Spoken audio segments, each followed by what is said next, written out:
fondo, si todos los planes que tenía cuando adolescente, cuando chico, cuando joven, los ha cumplido, pues naturalmente tiene que ser feliz, tiene que autoestimarse. A mí me parece que eso es la caída, el hundimiento en el pragmatismo utilitarista, en el eficientismo, y no creo que eso se compadezca bien con la condición humana. No es propio del ser humano estimarse solo por lo que tiene, lo que sabe, lo que siente, los logros personales, porque hay muchos logros personales que nunca se cumplen en el tiempo y que están frustrados, y sin embargo por eso las personas no tienen un déficit de infraestima, o no deberían tenerlo, y en esto consiste la educación. Yo entiendo que es un concepto demasiado versátil, cambiante, dependiente de las circunstancias, que no tiene nada que ver con esa autoestima que tiene que surgir de la contemplación, del regalo de la vida y de la dignidad personal. Comprendo muy bien que una persona que tiene una frustración, pues su propio yo quede un poquito herido y por tanto su estimación acuse el golpe. Eso lo entiendo perfectamente. Y además es bueno que ocurra, es normal. Pero entiendo también que situar la autoestima solo en función de los logros alcanzados, olvidándose de la dignidad de persona, olvidándose del regalo de su propia vida, olvidándose de la felicidad de los demás, del entrelazamiento en la vida cotidiana con otras muchas personas, olvidándose de otros muchísimos ideales que son los que satisfacen al corazón humano.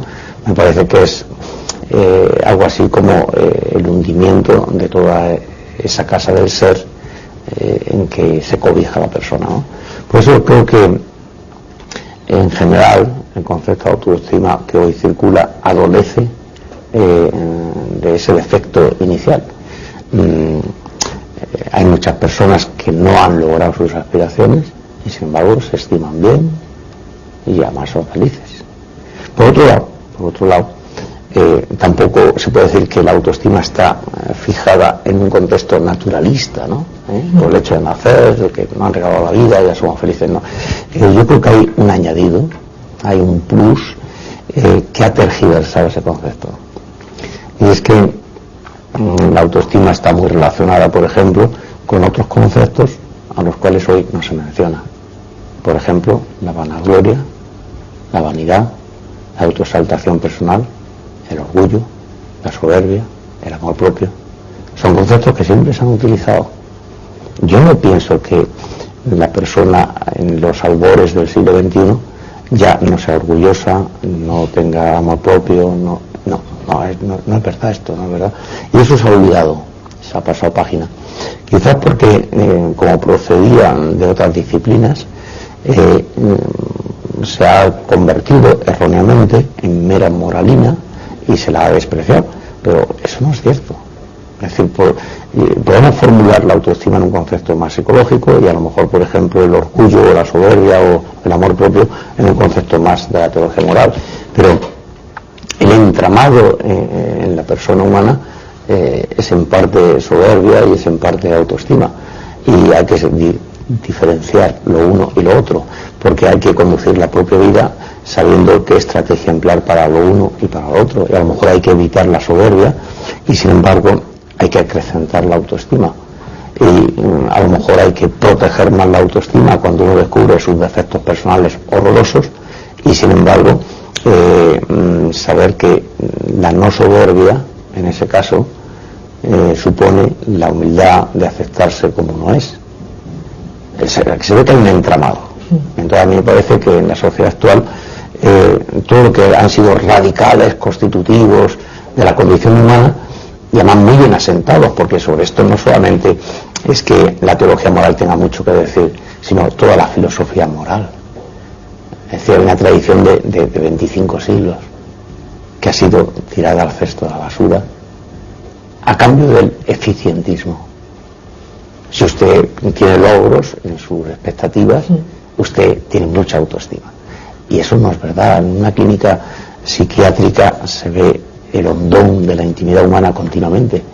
Y conozco enorme número de personas, algunas de ellas muy relevantes en la vida española e internacional, que naturalmente por silencio profesional no voy a decir aquí nada, pero que uno se asoma a esa intimidad porque esos pacientes tienen la benevolencia de abrirme su intimidad y prácticamente tienen casi todos sus logros conseguidos, todas sus metas. Desde el punto de vista de la eficiencia o de la eficacia, tendrían que tener una felicidad 10 y sin embargo tienen una felicidad 1, lo que prueba que autoestima y felicidad no se pueden articular con una fórmula tan precisa, tan mecánicamente economicista, porque entonces el riesgo que tenemos es de disparar a las personas humanas en su educación justamente a donde nunca tenían que haber ido. Entonces, ¿qué importancia tienen los valores para la autorrealización? Yo creo que toda. Es decir, en el fondo, si la persona se estima a sí misma es porque se considera que es un valor. Por lo tanto, hay un valor fundante de todos los demás valores que vendrán después. Y ese valor fundante no depende de los resultados. Es decir, no hay una autoestima resultados y una autoestima principio. Hoy la sociedad suele llamar la autoestima resultados, la fórmula de William James. Pero quizás, y sin quizás, en mi opinión, la autoestima inicial, la autoestima principio, es previa a la autoestima resultados. Y esta es la que hoy está ignorada, oscurecida, se ha hecho opaca a nuestra mirada. Y es la que hay que tratar de reverdecer. Por tanto, el primer valor fundante es que como la persona es un ser relativamente absoluto, vale. Y como vale, debe ser estimado. Entonces la autoestima es el valor que acerca del valor de la persona tiene la misma persona. Y ese segundo valor, la conciencia del valor y la estimación de él como persona, que se llamamos autoestima, sí que está abierta a un sinfín de consideraciones. No solamente de resultados económicos, de resultados profesionales o de resultados familiares, sino a otros ideales, a la sociedad donde se vive, a otros proyectos. Por ejemplo, voy a poner un ejemplo. Nuestra autoestima disminuye cuando alguien nos abre su intimidad y nos cuenta que lo está pasando mal. El déficit de autoestima de otras personas afecta mi autoestima.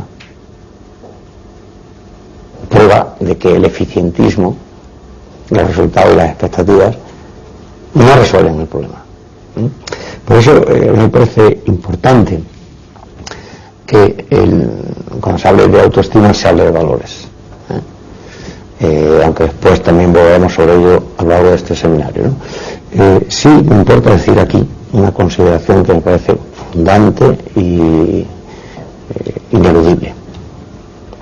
Y es que para educar en la autoestima lo más importante es el conocimiento real que cada persona tiene de sí mismo. Ese sería el primer punto en el que hay que educar. Si las personas no se conocen, pueden vivir engañadas toda su vida. Estimarse mucho en una habilidad, en un valor, en una característica, y luego no disponer de ella, por ejemplo. Son los errores de sobreestimación que todos cometemos. A lo mejor nos consideramos más listos, más guapos, más altos, más brillantes. Siempre tenemos razón. Y eso no es verdad. Y por tanto, como nuestra autoestima va en función de los juicios de valor que hemos hecho acerca de nosotros mismos, es una autoestima con la cual salimos a la calle y nos vamos dando de golpes con la gente. Y por lo tanto, es una autoestima débil, frágil y muy expuesta a fragmentaciones sucesivas. Por lo tanto, lo primero es el conocimiento de sí mismo. Ya hablaremos en otra clase sobre esto. ¿Por qué es tan importante el conocimiento personal? Porque ahí es donde hunde sus raíces la propia estima que tengamos. ¿Cuál es el siguiente paso después del conocimiento? La aceptación. Hay gente que se conoce y no se acepta. El conocimiento es propio del entendimiento. La aceptación o no es propio de la voluntad. Y ambos están imbricados. Y por tanto, si uno se conoce, el siguiente paso es que la voluntad tiene que querer eso que de bien ha entendido, o de verdad ha entendido el entendimiento, y que la voluntad lo quiere como bueno.